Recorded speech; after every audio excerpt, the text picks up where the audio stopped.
Hai, Assalamualaikum pagi. Okay, bersama saya lagi Zuhair. Kita berada di Kuala Pilah Negeri Sembilan. Belakang saya alhamdulillah satu buah projek yang alhamdulillah kita dah siapkan daripada I'm Home Property. Package diberi nama adalah Dahlia Type A. Untuk rumah Dahlia Type A ni mempunyai 2 bilik dan juga 1 bilik air. Berapa keluasan rumah ni? Keluasan rumah ni adalah 20 x 38 kaki. Total keseluruhan 760 kaki persegi. Jom kita bawa you guys tengok rumah Dahlia Type A ni. Seperti yang you guys lihat, untuk Dahlia Type A kita memiliki sebuah porch yang berukuran 14 x 10 dan porch ni memuatkan satu buah kereta. Boleh parking kat sini. So, kalau tuan rumah nak buat beranda pun tak ada masalah. Jom kita masuk ke bahagian dalam. Untuk pintu kita gunakan solid wood, 1 daun sahaja untuk pintu hadapan. Dia adalah bahagian ruang tamu. Untuk ruang tamu ni, sizing dia adalah 16 x 10 kaki.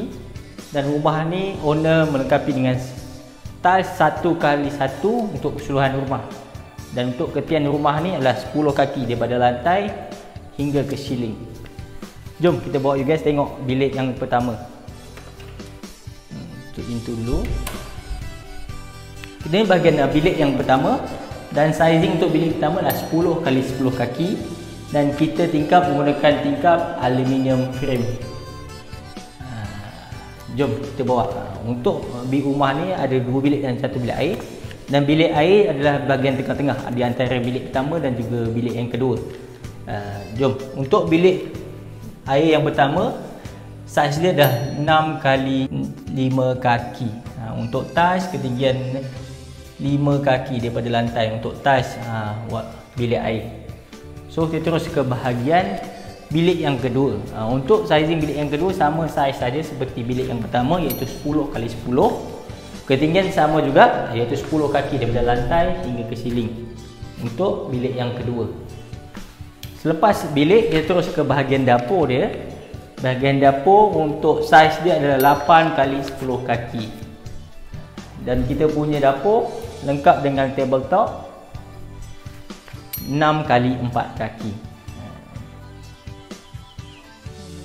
Dan kita punya tabletop lengkap dengan tiles juga. Untuk design tiles dan juga warna cat, pemilihan daripada tuan rumah sendiri. Tuan rumah boleh pilih daripada katalog kita.